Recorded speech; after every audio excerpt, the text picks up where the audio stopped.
de la société Marnier-l'Apostole commence en 1827.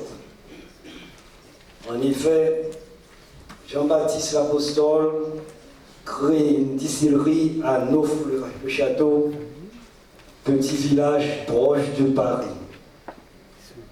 Ces liqueurs de fruits, fines et parfumées, gagnent bien vite une réputation de la région.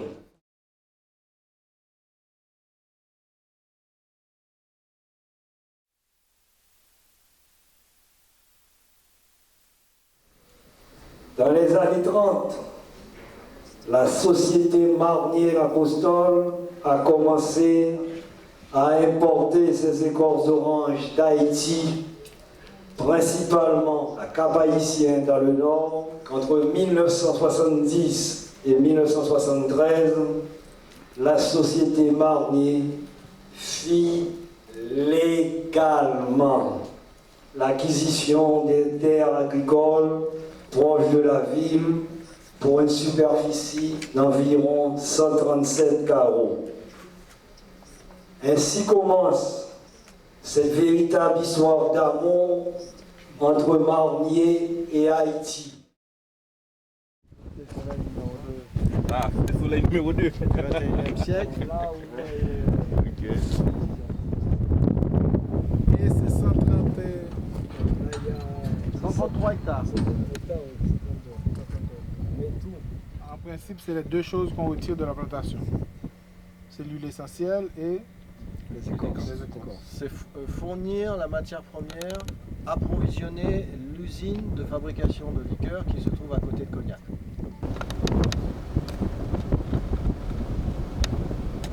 Sur le nouveau site agrumicole de la Société des produits des Marnier-l'Apostole, sur la commune de Limonade, au lieu-dit Pistère.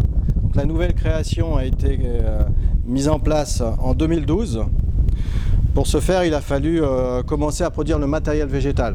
Donc, vous avez une première fresque figurant la production des plants de bigaradier, d'oranger amère, en pépinière. La voie sociale de la société a été de continuer de donner du travail à nos 120 ouvrières plutôt que de mettre une machine et de mettre simplement 3 personnes derrière la machine pour produire la même huile essentielle. Les fruits sont récoltés verts, coupés en 4 quarts, la pulpe sèche est extraite et les ouvrières disposent les écorces au soleil sur des claies de séchage posées sur des glaciers en béton. Le séchage est réalisé pendant 3-4 jours, suivant les conditions climatiques. Les 2 matières premières sont exportées par bateau depuis le Cap Haïtien jusque vers le port du Havre en France, pour ensuite être acheminées directement à nos distilleries à Cognac. La partie haïtienne qui donne tout son arôme au produit, vous avez la partie française qui donne toute la force à travers son alcool, le cognac. Les oranges arrivent à nos distilleries, les écorces sont zestées, elles sont nettoyées, elles sont mises en macération dans de l'alcool neutre pendant plusieurs jours et ensuite elles sont distillées afin d'en extraire les meilleures senteurs, afin d'en avoir un parfum. Le langage interne dans la maison est le parfum. Ce parfum ensuite est marié au cognac avec l'adjonction de sucre. L'ensemble donnera la liqueur. Elle est mise en bouteille et exportée par bateau dans le monde entier. La société Grand Marnier est très attachée à Haïti depuis plusieurs générations.